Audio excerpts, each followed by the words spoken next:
Just sit back and relax as we are about to begin. This session is streamed on our Facebook and YouTube accounts. For more details on FIC, please check social media accounts on Facebook, www.facebook.com/filmindustryconferenceph, Twitter @FICPH1, and Instagram @FilmIndustryConferencePH.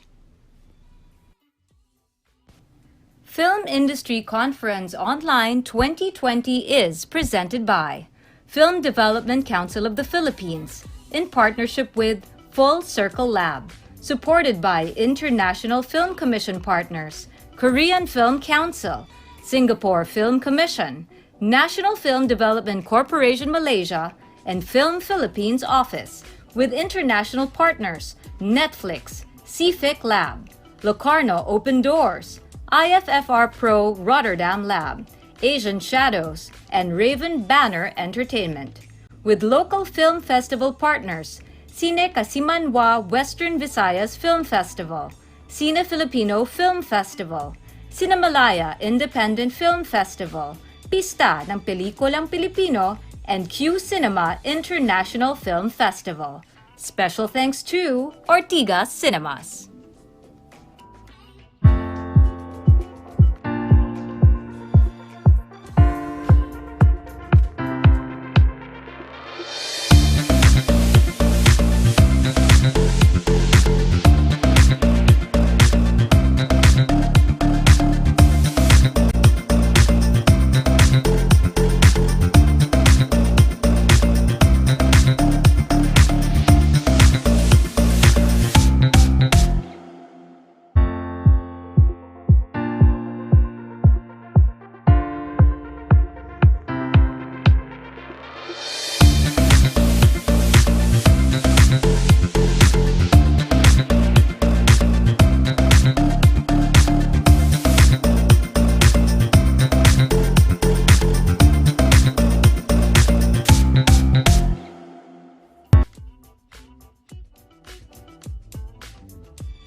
The Film Industry Conference, or FIC, first conducted by the Film Development Council of the Philippines in 2017, aims to bring together international experts and stakeholders to share and discuss the latest trends, opportunities, platforms, and cooperation that Filipino producers and filmmakers can explore for the development, production, and distribution of their projects with the intent of crossing beyond local borders.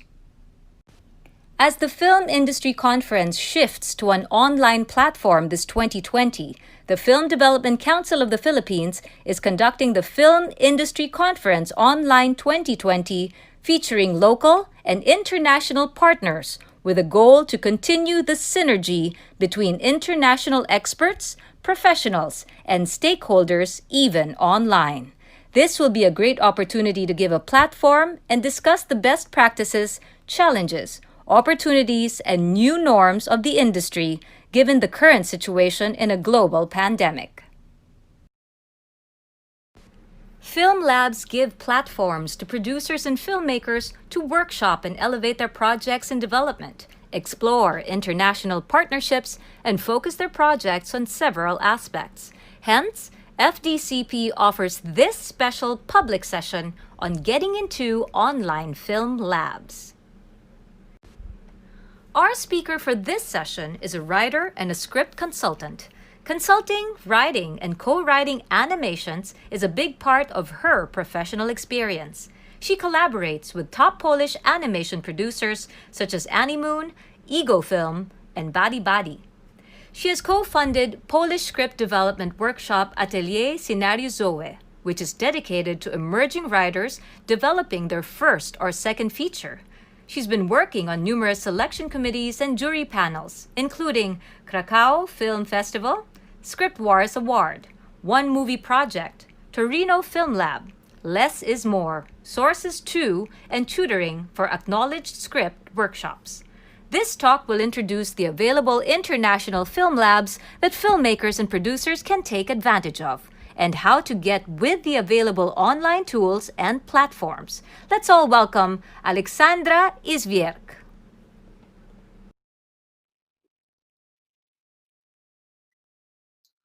Hello, everyone. And thank you for the introduction for this lecture. And it's so nice to talk to such a numerous audience. I've heard it's a lot of you, so I will be very happy to share some insight about film labs with you. First, let me just quickly introduce myself. I've already been introduced, but I will just do it again for you. My name is Aleksandra Swierk. I'm from Poland, and I work as a writer and script consultant.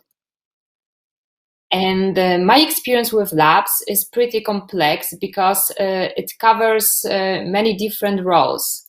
I have been taking part in numerous labs, with project, without project, and also I tutor for labs. So I work as a tutor in national and international labs. And in Poland, I have co-founded a script development lab, which is dedicated to emerging writers. It's for the first or second feature. They are wanting to make and produce. And also, I've worked pretty a lot as a part of selection committee at different labs, as a reader or as a part of selection committee. So I do have quite of an insight into what labs are, how they work, and is it worth taking part in them? And this is what I would like to share with you today. So can I have the first slide of the presentation? Yes, so yeah, this is getting into an online lab. So just for this slide, nowadays, of course, we live in a challenging times, so everything goes online. So this is yeah, that's the name of the lecture, how to get into online script lab. But I think I will just talk generally about labs and how to get into them, hoping that soon we will get an opportunity to get back to labs that are also place where we can meet in person. So yes, can we move on to the next slide? Yes, this exactly. So how to get into the lab? I don't think there's any one very clear answer to this question, but I will try to help you to get more insight into what the lab is, at what point of your project it's good to apply, and then how to think about lab in terms of your professional career and development of the career. I think this can help you also answer a question how to be successful in applying to the lab. I think I would like to focus on during this lecture, because you know, there are so many labs out there, and you can find online even a database with film labs, either international or national. So I will just try to focus a little bit more on the nature of the lab, of the workshop, and what it can give to you as a filmmaker and to your project. So to me, labs are mostly about exchange. It's the exchange of the ideas, the exchange of the opinions, but also the exchange of talents. Because usually during the lab, you get a chance to work in a group, not only with mentor, but also in a group of participants. And you meet people who have different stories, come from different backgrounds, and have also different approach to filmmaking. So I think it's really interesting how this exchange that happens during the lab, how this can actually and help developing your own project. So to me, it's a lot about the exchange, the labs. Then of course the feedback, and the feedback you get not only from the mentor, but all the other participants. And as I've mentioned before, it is very important that they come often from the different backgrounds, if it's an international lab. So it's a place of exchanging sometimes really very different opinions, but at the same time challenging our own opinions, challenging our own project, the way we see even filmmaking. So I think it's a very good place to grow as a filmmaker.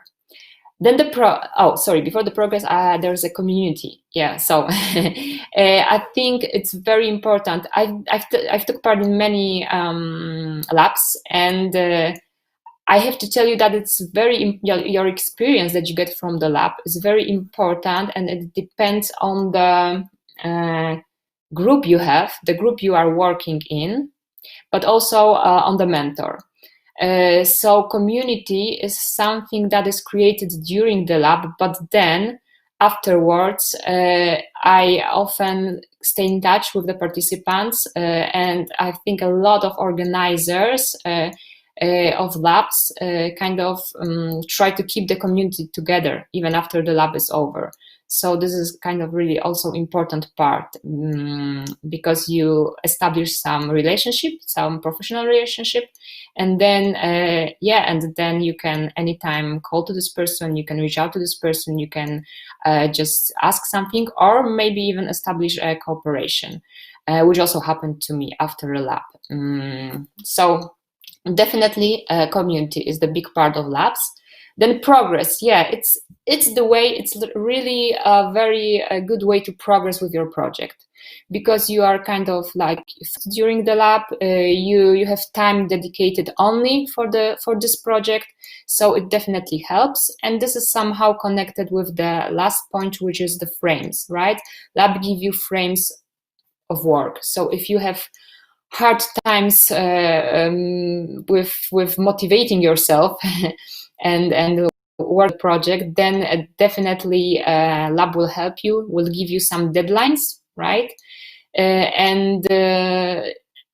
So that's also this kind of like pragmatic part of the labs, but it's also very important as I see it. So now if we go to the next slide, let me just on the next slide are kind of 3 key questions that I will try to answer. The question is, why is it worth applying to the lab? So what can lab actually give you to you and to your project? Then when would be the perfect time to apply for the lab with your project? Because this is also kind of very important. And the last question, which might be, I guess, maybe the most important for you or interesting, how to get into the lab.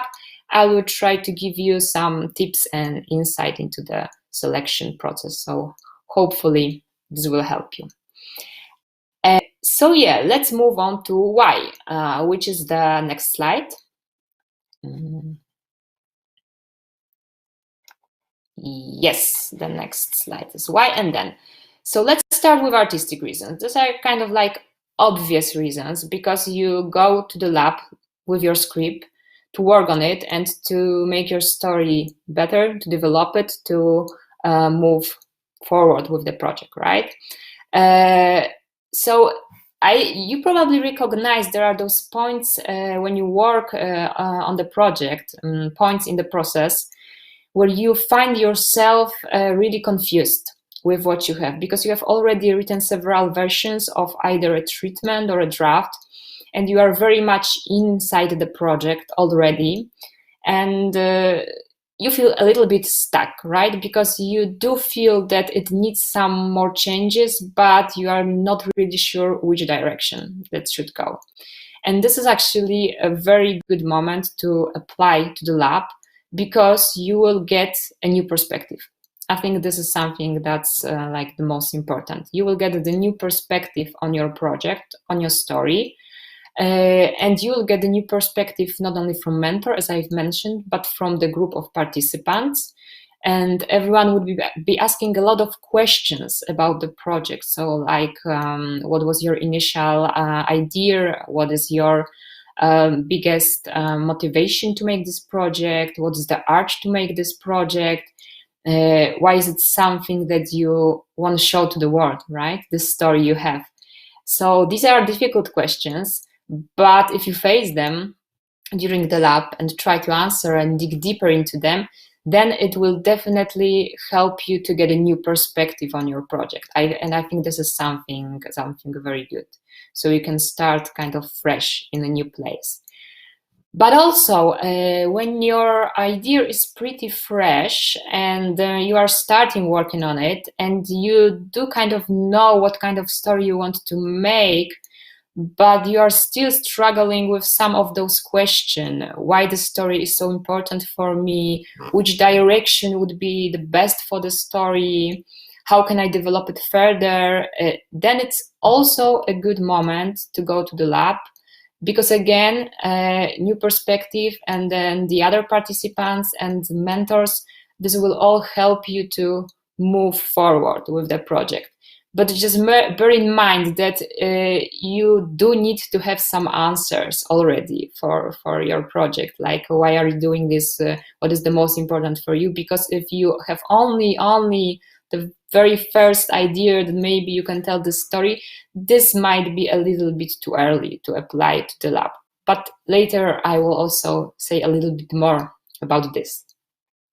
Then the other group of reasons why is it worth applying to the lab are the industry reasons, right?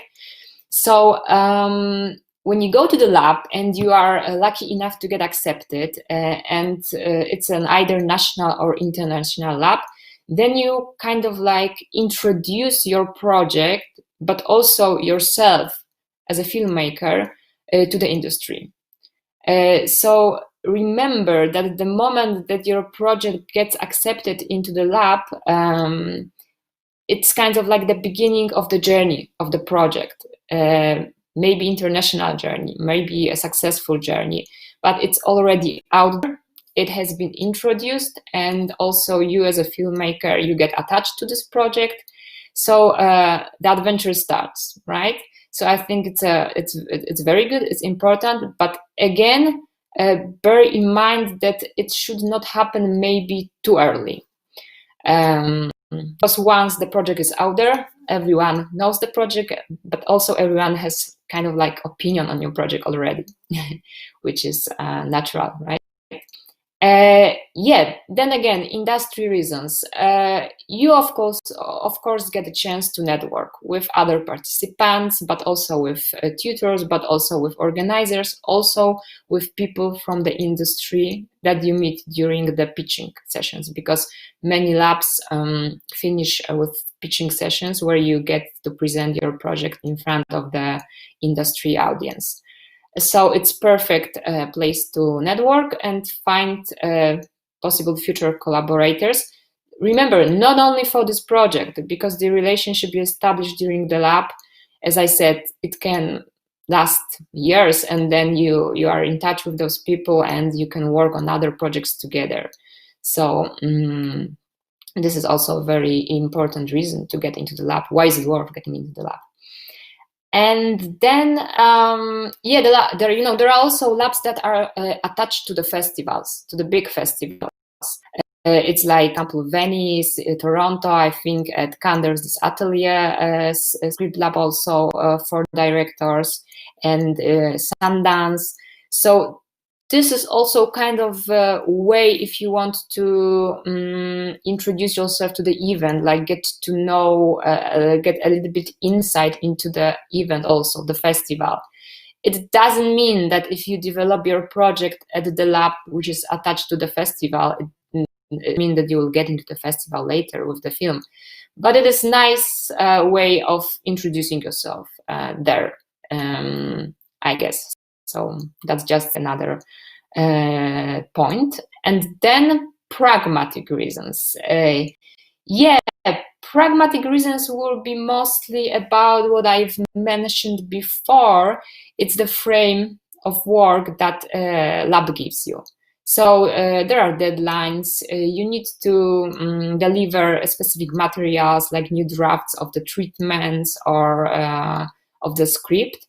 So if you need to prepare your, for example, the application for financing, or if you need to prepare plan of distribution or like some production strategy, then it's good also to find the lab that will help you in this. So you will not only move forward with the project, but also the materials you will work on, you can use them later for the applications, for finding collaborators, for financing, or all the other reasons. So that's yet another reason why is it worth applying, and what can actually lab give to you and to your project. And then I have put here a personal motivation. I think it's really, on the top of all of this, I think it's really good to have a personal motivation, something that will be driving you to really take part in this lab, to work with these people and at this specific lab. And it can be actually really simple. I mean, as simple as that you have always wanted to take part in this lab, or there's a mentor at the lab that you have always wanted to work with.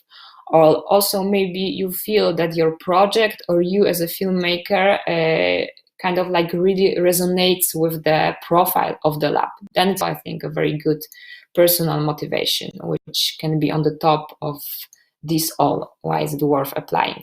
So think about this personal motivation, which you will later also use in your motivation letter. So I will cover this in the next points.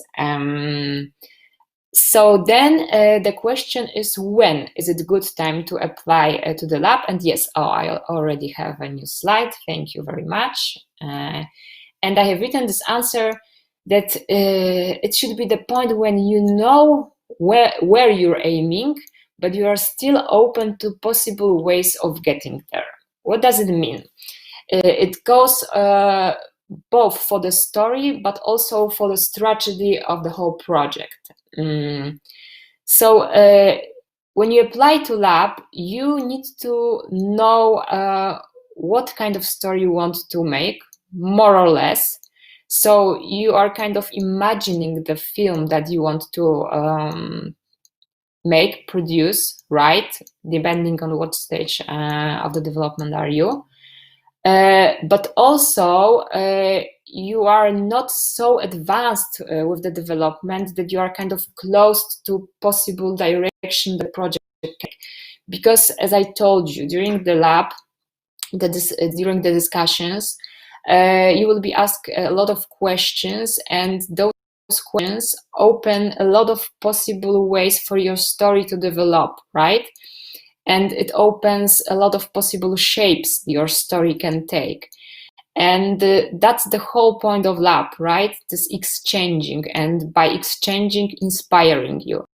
So I guess you need to know what you have and where you're aiming with the story, but at the same time still be in the place where you are open to possible solutions, possible ways, and you can still benefit from the new perspective of others on your story. And the same goes for the production strategy, of the project. So you kind of know what you want to achieve, but then you are open to the suggestions, opinions of the others, and also open to talk with mentors, right? Because nowadays labs are not only about the script, discussing the development of the script of your story, but usually you also get a chance to work on a financing strategy or distribution strategy, and prepare also this production side of your project. So yeah, that is, yeah, you kind of need to feel that this is the right moment for you and for this project to apply to the lab. Then the next question, we move on, and I think this is the most interesting one for you, is how. Yes, how to apply. So in terms how to apply to the lab, how, it's actually really simple, because you just need to really follow guidelines on the website, and really do follow them. This is what I'm telling you from the experience. So if it says that you should apply with 10-page treatment, apply with 10-page treatment. If it says all the materials should be in one PDF document, then put it into one document, because there are reasons for those guidelines. Really, there are reasons. Big labs receive a lot of applications, and the readers have to read a lot of applications. So you don't want them to get annoyed, right?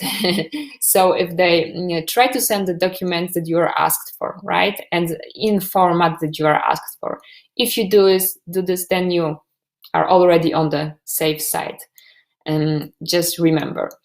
And then also sometimes you would be asked to either send a video presentation of yourself or the project, or you will be invited to Skype if you get pre-selected.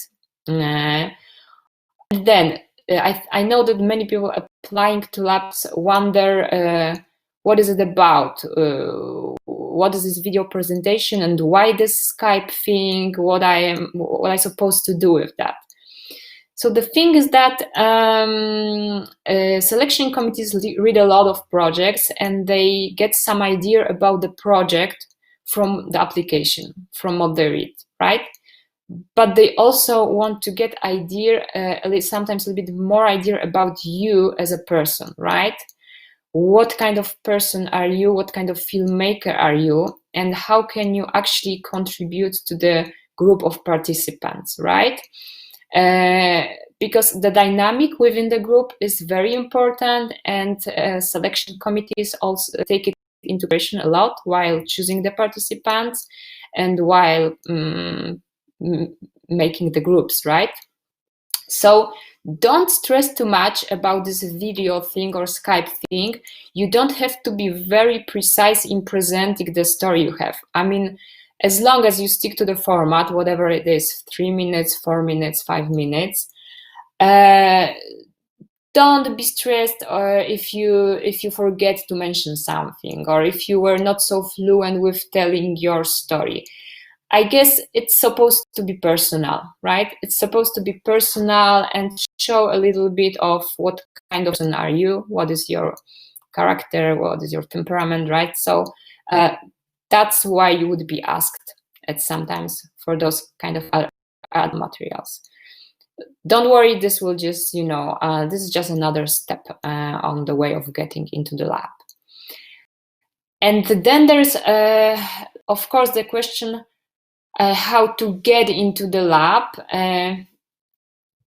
So how to be successful, not only how to, also how to be successful. So I have written here like 3 points, and these are know what you have, know what you want, plan and prepare. So let's start with the first one, know what you have, which means that not every project suits to every lab. And also not every filmmaker suits to every lab. So it is very important to know what kind of project do you have, what kind of filmmaker are you, and what is the profile of the lab that you are applying to, right? This is, I think, very important. So do the research before. Do the research. There are so many labs, really, so many, a lot of them. So you need to find something that will suit you, and your project.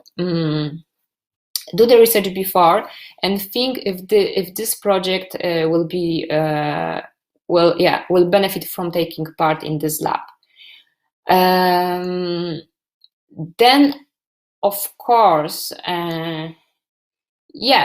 there are those labs that are very kind of like acknowledged and very competitive at the same time. So everyone wants to take part in this kind of lab, and I understand it very well.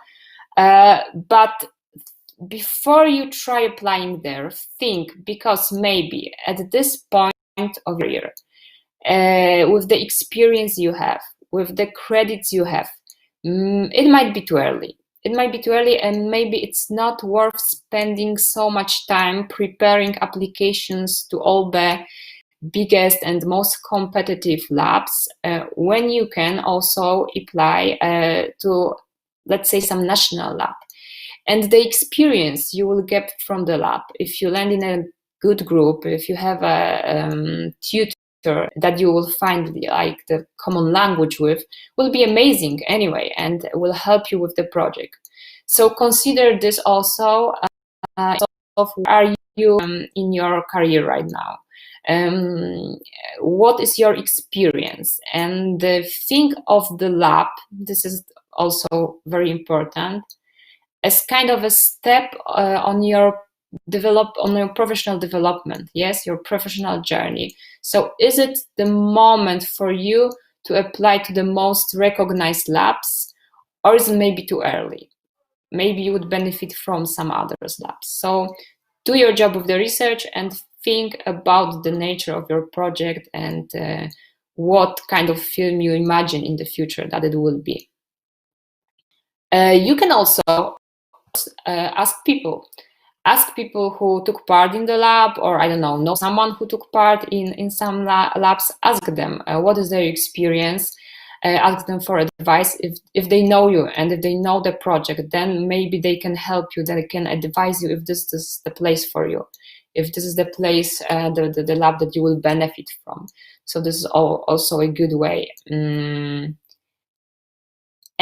the important thing is that if you choose well the lab for you and for your project, you automatically get bigger chances that you will be accepted into the lab, right? Because then it fits.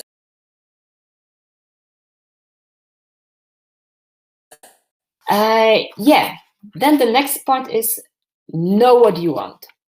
So know what you want to achieve taking part in this lab, right? So what you want to achieve with your project, where you want to go with your project, what is your objective for this lab, and most of all, why are you taking part with this project in this particular lab? So these are really important questions to answer, and don't hesitate to put the answers in your motivation letter, because this is something that selection committees are really looking for. Why you want to take part in this particular lab with this particular project? Why do you believe you will benefit from the lab? And why do you think that it is the perfect timing for you with this project to take part in this? There are those, I know those filmmakers or those projects which take part in every possible lab, like they apply to every possible lab, and also the most competitive labs that are out there. And the main reason is because you also get a label of the lab, which is important, which is one of the pragmatic reasons I haven't mentioned before. But it is important. Once you have been part of like really well-recognized lab, it will definitely help you to later finance your project, find collaborators, attract people to your project. But if you apply to lab only for this, to get a label, maybe it's not enough. It's a journey. Lab is a journey. The long format labs take like several months, and you get to work with people on very intense sessions, like whole, sometimes 1 week long. So it's a journey, and you do need to have like really more personal motivation, something more than that, than just becoming part of the lab that is acknowledged, so that you get the label of the lab. And then another point, it is definitely a good thing if you are applying to lab to try to connect with someone from the lab before, organizer, director, someone from the selection committee. But please do it only if you've met the person before, right? Or you are at the event. Nowadays, not so easy because everything takes time. But if you are like at the festival, event, market, and there's someone from the lab, don't be shy to approach the person. Don't be shy to introduce yourself. You can even say, "Oh, I have this project. I'm thinking of applying to the lab." It's really good to introduce yourself in that way. You can also contact person via email, right? But do it, as I said, if you've met the person before, or you know the person, or maybe someone will connect you, someone that knows you well. Otherwise, don't send like random emails to the person you don't know, introducing yourself that you will be applying to the lab, because it just makes no sense. The next point is plan and prepare. And this, what I have just said right now, is a part of plan and prepare, right? Because you do need to know in advance you will be applying for this lab, you want to apply for this lab, and this is like the perfect place for your project to be developed. The other thing is that you need to do research before to know the deadlines, because you don't want to be applying in the very last minute. I mean, I know everyone does it. I do it too. But if you can prepare your application earlier, then it would be perfect. There are some reasons for that. First of all, if you prepare it earlier, then before the applying, you can still revise it. You can read it again. You can check if you have all the materials, if everything is just the way it should be. But also, I'm telling you, everyone applies in a very, very last minute. So if you send your application it's earlier before the deadline, then readers in the reading community will be really grateful, and you will automatically, in a way, stand out from the crowd, because everyone sends in the very last minute, and then the committee is loaded with the applications, and they need to be reading them, all of them at the same time. So just consider if it's possible for you, then think in advance and apply earlier. Also, one more reason is that you need to pay for the lab, right? So if you can just pay, I mean, you have money, then no problem, you pay. But it might be the case that you need to research possible grants, right? And possible ways of financing the lab. So also be prepared, do it before even you know about the selection, because then later it would be easier for you to just do it quickly.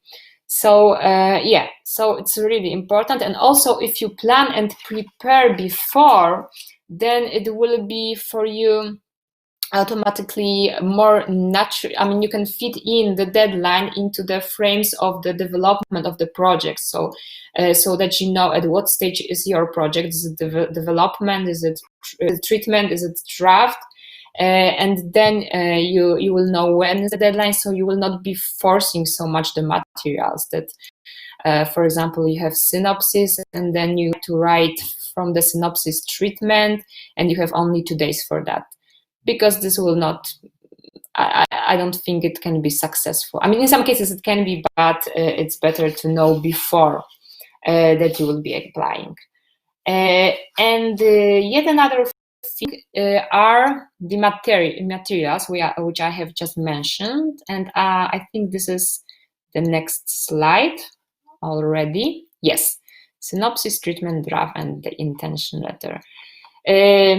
So, as I said before, I think it is important to not to force, like with your application, yourself too much. If you have a synopsis and then you try to write draft, because this is what requires the application, it will not be successful. And then if you have treatment, which is like 2 pages or 3, you try to write 30 pages treatment before the application. So know what you want, at what point of the development of the story are you, and check the labs, check what are the guidelines for applications. I can tell you that most of the labs that are out there, except, not all of them, but most of them accept treatments. Around 10 pages. Treatment that is around 10 pages seems to be the most popular format for the applications. Of course, there are labs that are meant for draft of the scripts, and there are also labs that are meant to accept projects in early stages, like maybe only 3 pages, 4, 5, when the concept is still really fresh. But I think the majority of them accept treatments, and these are treatments around 10 pages. So you can also bear this in mind while working on your project, and consider that maybe sometime soon I will try to apply to the lab. So this is like the most popular format. And as I've already said, if the guidelines say apply with treatment, then apply with the treatment. And if it's a draft, apply with the draft. Because it really makes no sense sending draft if they ask you for the treatment. And the intention letter. Intention letter is kind of important, but it also should not be too long.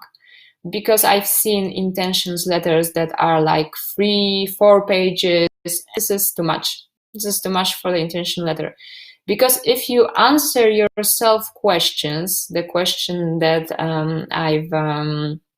I've talked about before, why this lab, why with this project, why at this point of the development of the project, but also why you feel that is the perfect moment for you as a filmmaker at this point of the development of your career to apply. And if you ask it really kind of like precisely, then 1 page, 1.5 maximum of the intention letter is enough. So remember this, and put too much into the intention letter, because you don't want the selection committee to be again annoyed and overflowed with materials that you are providing. And then let's move on to the types of the labs. Just to give you, it's the next slide, I think. Just to give you the overview, yes, here are the types of the labs. So nowadays there are really so many different types of labs out there, and I've made these groups. I've made these groups here. National, international, feature labs, short labs, but also here's, I forgot, it's also for the series and for the documentaries. And then labs that are attached to festivals or organized independently, long structure format, short structure format, and then residencies. So national labs are the labs that are organized in a country for participants from this country. Like, for example, in France, there's Le Groupe West, which organizes a lot of workshops for local filmmakers, French filmmakers. Then it can be also like that, that there is lab meant for European filmmakers. And here the case will be, for example, Sources 2, right? Then international labs. There are a lot actually of international labs out there that accept application from all around the world. Just to give you the examples of Sine Qua Non Lab or MFI Script to Film Workshop or Torino Film Lab or Sundance Film Lab. These are all labs that accept applications from all around the world. Then also, nowadays, many institutions, training institutions that organize labs have programs for feature films, for series, and sometimes also for short films like Midpoint, for example, and documentaries. So you can find a variety of different programs in one institution. So it's good to check this as well. And there are labs that are designed only for the short films, and I think it is good to know that, like, one of the most kind of well-known in Europe is European Short Pitch. There are some more of them. So if you are at this stage of your career where you haven't made your first feature yet, but you do have some short projects, like short film projects, you can also consider applying to the lab, because it's a very good way of introducing yourself to the industry, but also getting to know what's the nature of lab. And then after this experience, you will know if it is something that will help you with developing your feature film. So it's not early if you have for the short film to get into the labs, because there are labs designed for young filmmakers with short films project. And then I've already mentioned labs attached to the festivals, but then there are also those of course, which are organized independently by the training institutions. And then long structure format. What I mean, these are labs that usually would have 3, maybe 4 sessions. Now it's of course mostly online, and the sessions would be about 1 week long and take place during 4, 5, 6, 7 months even. So this is like the long format, and it's the place where you can really work on your future project in an in-depth way.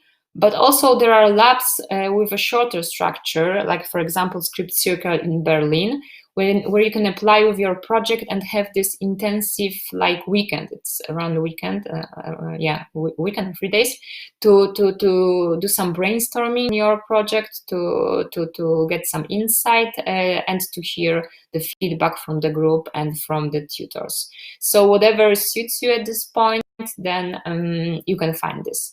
There are also residencies, like there's for example this Ride Retreat, which is like the combination of residency and lab, because you get a time to write, to spend time with your project, but also in the meantime you have appointment with mentors, and you get some insight from there.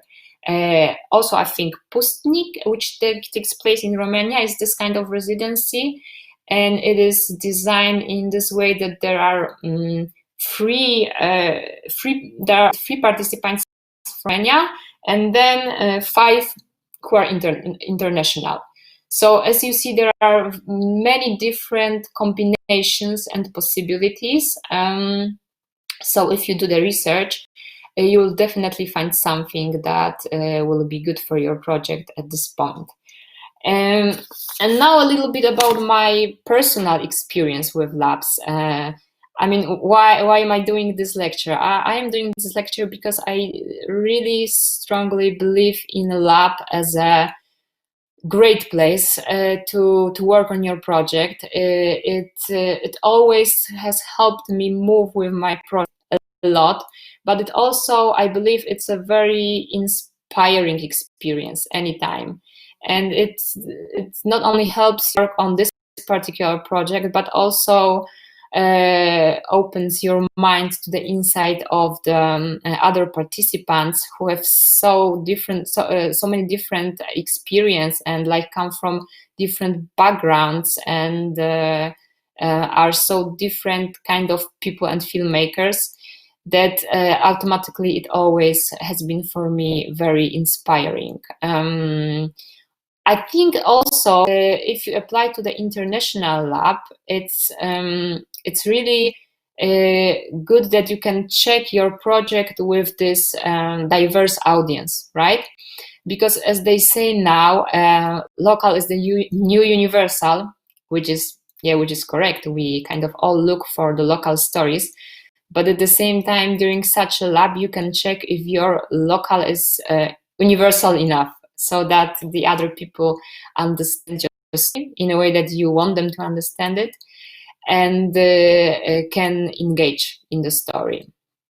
So me personally, I would definitely recommend applying to the labs, but also choose the lab wisely, and don't apply to every possible lab that is out there, because this is not the point.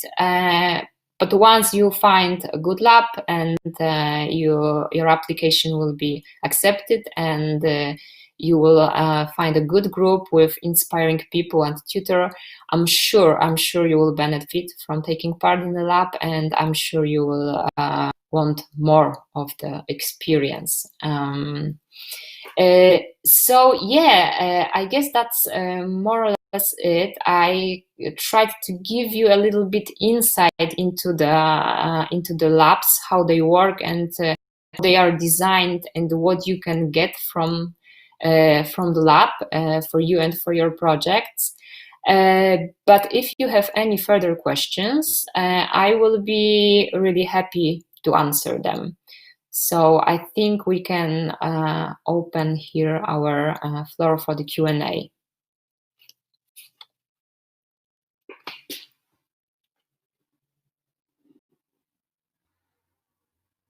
Answer portion. For our first question, our participant says, "Hi Aleksandra, how would you know if your project is ready to join a lab? What are the factors to consider?" Okay. So story-wise, you need to ask yourself some questions which I've mentioned, like for example, how you imagine the future film.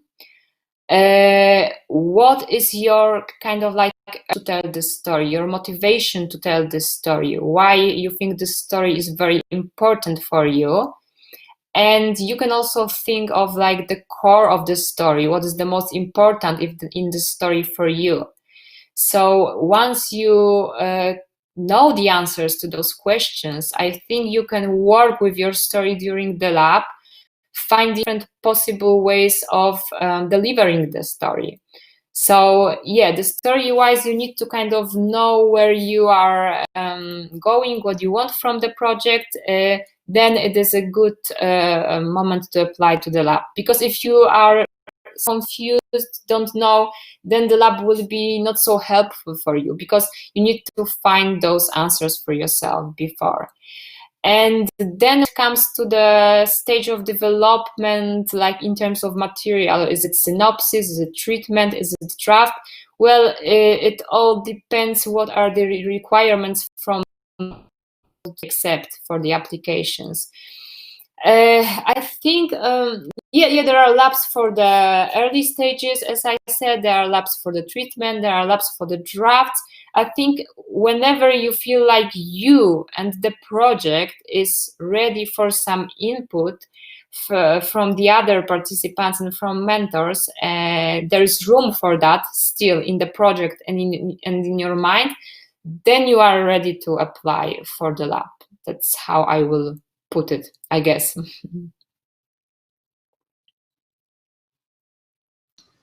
All right, thank you. Another question is, hi, Miss Alexandra, would you know any film labs currently accepting submissions? Currently accepting. Oh my God. Yeah, there are many of them. I mean, depending if you want the national lab or international lab, and what kind of project do you have? Is it feature? Is it animation? Is it series? This one I cannot really answer, because it depends. So it's just good to check. Yeah, what project do you have and what are the labs? Usually, there are so many labs out there that usually when you check online, you would find the lab that has open applications right now in this moment. Unless you are really unlucky, then yeah, think what kind of lab do you need for the project, and then just look out for it, and I'm sure you'll find something. All right. On to our next participant. She asks, how to prevent from getting your story developed and over mentored in labs? Oh, this is actually a good question. Yeah, this can actually happen that if you apply to too many labs, you get accepted, and you get so much input from the different mentors, people, the story gets kind of like overdeveloped. So I think, I know it's pretty difficult when it comes for creating the strategy for the project, but once you get into the lab, see how it works for you. See what you will get from the lab, what the project will get from the lab, and how the project will develop during the lab. And only after you finish the lab, think about applying to the next one, maybe. I know it might be tricky, because you do need to prepare things like the strategy before, and you need to know deadlines. But you can put the deadlines in your schedule, but then every time you finish the lab, consider if you need some more input. Because if you feel like kind of you know what you're doing and how you want to achieve it, and what's the shape of your story, and you just like working on it right now alone, then do this. Because if you get too much feedback from too many different people, it is also not too good. I mean, there are filmmakers who can actually deal with that, because it's all the matter of choice, right? They have this ability to choose which feedback is valid for them, which is something they can take, and which is something that can help their project, and all the rest they just forget, right? It's easy. But not all filmmakers can do this. So also think, what kind of filmmaker are you? Because if you take every feedback like really seriously, it resonates with you, every kind of feedback, and you really need to consider it for the long time if it's valid for your project or if it's not, then if you go into too many labs, you might feel overwhelmed. So I guess it depends on what kind of filmmaker are you, and also every time you finish the lab, check where you are, and be honest with yourself. If you feel like, okay, this has been enough, now I can work on my own on this project, don't apply to the next one. As simple as that. All right. Next question. This is from Charles K. He says, "Hi Alexandra, what do you think of reapplying to the same labs but with some changes in the material?" Okay. You mean applying with the same project again, with this revised version, right? Yes, that's right.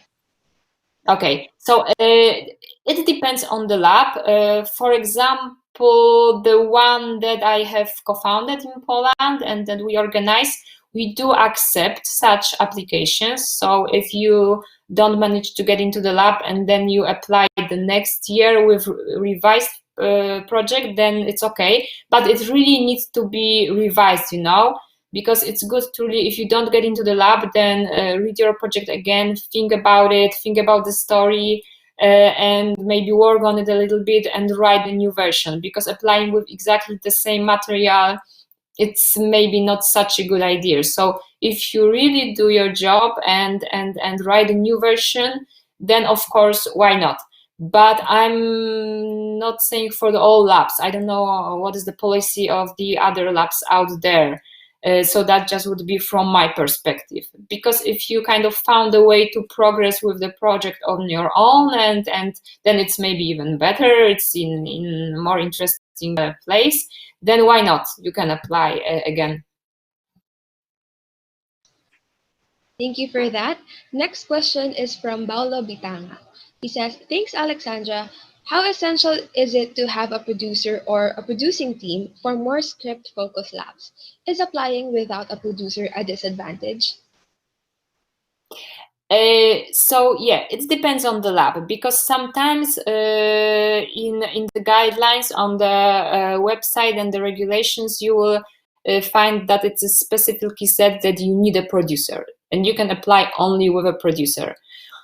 There are also labs which are meant more for writers, and there you can apply either with producer attached or without. And I don't think that it is a disadvantage if you apply to the lab which is mostly focused on the development of the story, working on the script. Then applying without producer is not a disadvantage. If you don't have one, then no problem.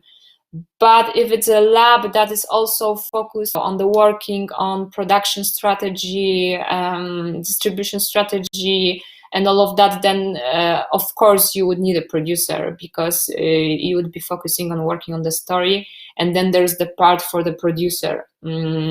So if you don't have producer, and according to workshop guidelines, that's okay, you don't need one, it's not required, then don't hesitate, apply, it's not a problem at all.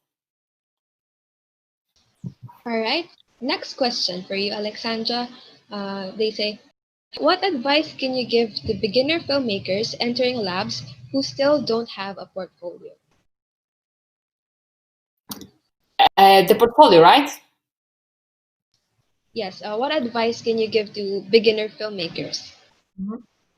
Okay, so yeah, I think if you still don't have that much credit and portfolio, look for the labs, as I said, maybe for the short films, there are those labs out there. And also prepare your project very well, because if your project will catch the attention, if there's something interesting in your project, in your approach to the project, I think it is also important that selection committees in labs, they look not only at the story itself, but also how you want to approach the story as a filmmaker. I think it's really important, the personality of filmmaker, how you approach the story.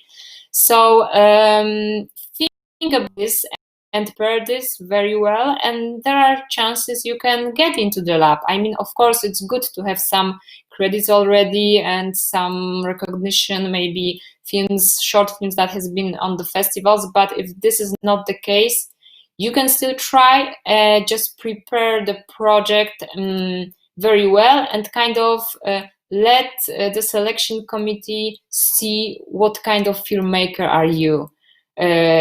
What is your style also, maybe, because if you don't have that much credits, you can, like any previous films you can show, then definitely the selection committee would like to feel what's your style of filmmaking and what the project, how you imagine the project, the future project it will be. So that would be, I guess, advice.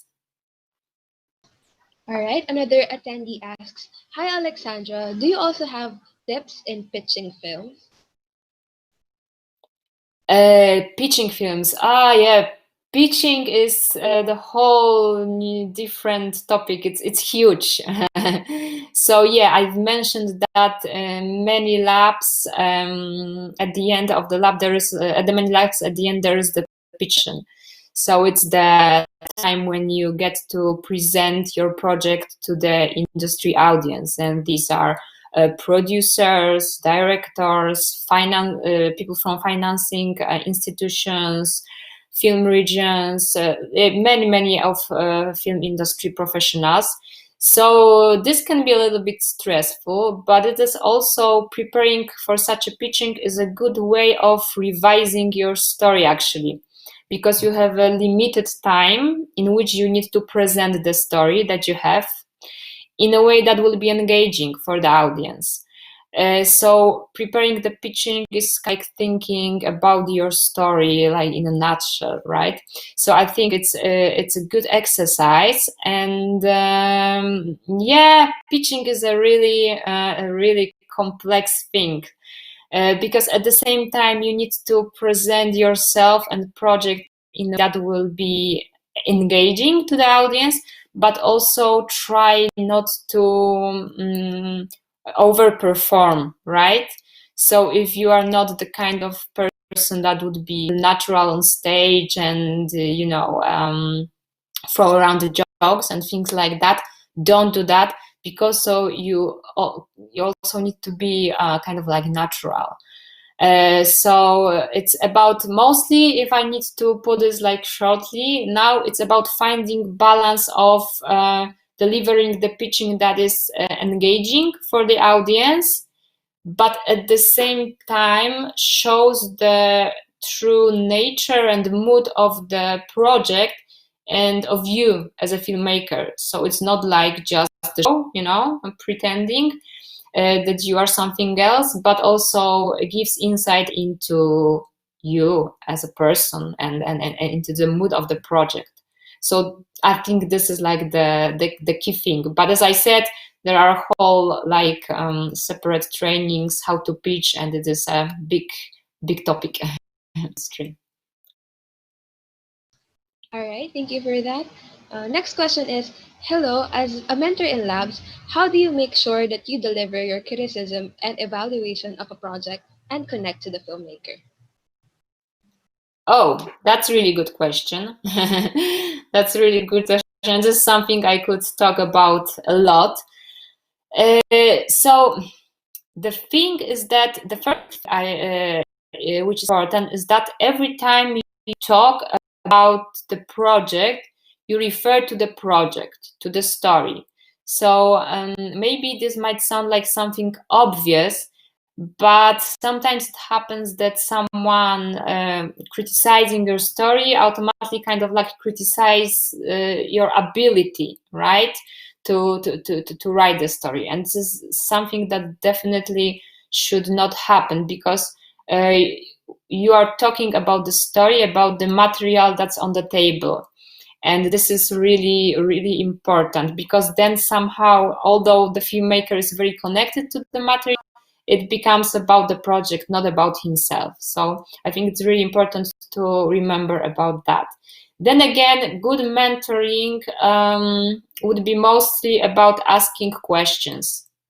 So before you say anything about the story or about the project, what you think work, what you think doesn't work, I think it's crucial to really get to know filmmaker, ask him many questions, and are his intentions for the story and for this project, because otherwise you might deliver something that is not really relevant, because you are still not sure what are the intentions of the filmmaker. So I think it's really important to remember that you need to get to know filmmaker and the project very well, and only then you can try to navigate him or her, or give some advices.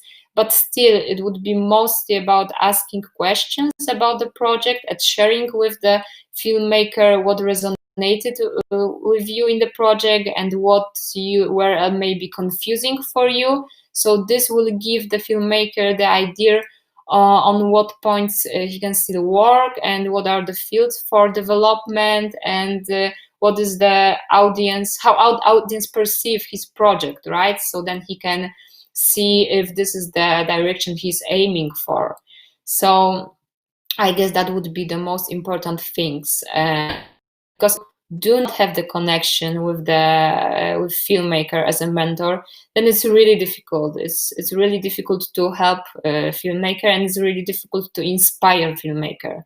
So always remember, ask a lot of questions, get to know the project very well, and the filmmaker, and the intentions behind the project, and then just be generous with your feedback, and always bear in mind that this is the story that filmmaker decides to make, and that's his kind of story. So also do not ever push it into any direction too much when you feel like that's just opposite from the filmmaker, from what filmmaker wants to deliver, right? So it's also important to have this sense of where the filmmaker is heading with the project, and don't force anything on him. So yeah, so I think that will be the key things. All right. Next question is the financial stability of a project an important criteria to be accepted on a lab?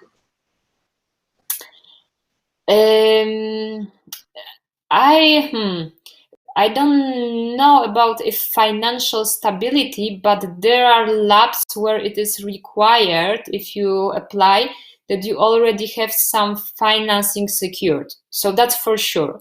There would be some labs where you can apply if you have some thing already secured. But it doesn't have to be like you already collected the whole financing and you have, all the contracts and everything. I mean, lab is also a tool. I mean, it is supposed to also help you to find the financing and this and just help you with the applications, right? With reaching out to the financing institutions. So it's not like that you need to have all the financing on the table, or just everything should be already, solved and there. So yeah, it's not the key element. All right. Next question is from Juliana Takata. She says, how has COVID-19 changed the direction of film labs now and for the future? Yes, I mean, it has changed a lot, as you see. So many labs went online, because this is the only way how they can function right now. So yeah, for some people it's challenging. Some people just feel good in this kind of format. But what I've also noticed that during the pandemics, a lot of people found time to maybe focus more on the development of the projects, on the writing, and many people reach out to me for some online consultations, and also I saw a lot of labs going online and accepting applications, because it was and kind of still is a good time to focus on writing, because you can do writing wherever you are, whenever, and you can also discuss your project online. So it kind of didn't stop the process of developing the films. Unfortunately, it influenced production a lot, and like the distribution in the cinemas. So I guess we will need to see how this develops and how this goes further, because this is all connected. As for now, it seems like a good time to focus on the writing of your project, but definitely the whole COVID situation will change the whole industry, and we will need to wait a little bit more to see the direction. Sure, more distribution online, but then again, you can keep writing. However, the productions are in a very difficult spot right now. And also, yeah, interesting thing now, a lot of animations there on the table, because like producing animation is nowadays a little bit less challenging with all the COVID restrictions. So animations also became like a big thing now. Yeah. All right, for our last question for today, they said, Alexandra, thank you for the great talk. Do you think a lab is less effective if it's done online? What's the main disadvantage of doing it online versus a personal setup? Um, I don't think it's less effective.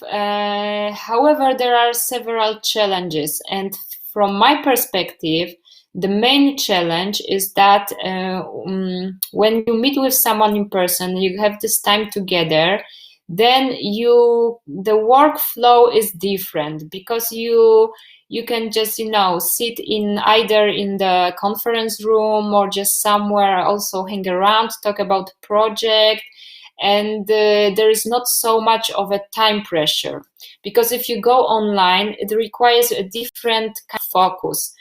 So you cannot spend endless hours online, right? Because it's really difficult, and yeah, it's very tiring. So you need to really restrict your time, and you need to really focus and deliver everything that is supposed to be delivered during, let's say, 1 hour or 2 hour session, right? Whereas when you just sit with person in the same room, you can allow yourself for a little bit like easier workflow. You have, let's say, 4 hours, and you can just feel how the work goes. Do not really push so much.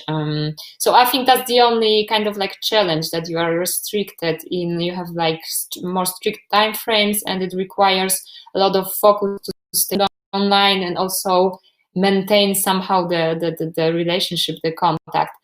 But I think it's also good, because you kind of try to get the essence from these meetings, and like really aim for the most important points instantly. So there are also good sides of this, I think. All right, thank you very much for your wonderful insights, Alexandra. Would you like to share some last few words for our audience? Well, I just would like to thank you a lot for being here and for inviting me. I hope it was helpful, and I will encourage you to apply for the labs, because I find this experience very helpful. This, of course, doesn't mean that it's for everyone, like with everything, So check for yourself. Check for yourself. If you apply to the lab and you feel that it's not something that is really designed for you, also don't force yourself. But I do believe community, and I do believe in inspiring each other and opening our minds by the new perspectives of the other people. So I would definitely recommend you and try this. Again, we would like to thank Aleksandra for this very engaging talk on getting into online film labs. Again, we'd like to thank you for patiently answering all our questions. Your answers are truly educational and effective. We would also like to thank our participants for joining us here today. We still have more questions from your end, but don't worry, as we will share these with our speaker and we will share the answers to you via email. Again, this is Film Industry Conference Online 2020. For more details on FIC, please check social media accounts on Facebook, www.facebook.com/filmindustryconferenceph, Twitter @FICPH1, and Instagram @FilmIndustryConferencePH. Check out the full lineup of public sessions and master classes for this year's Film Industry Conference. Visit our website at fdcp.ph/FIC.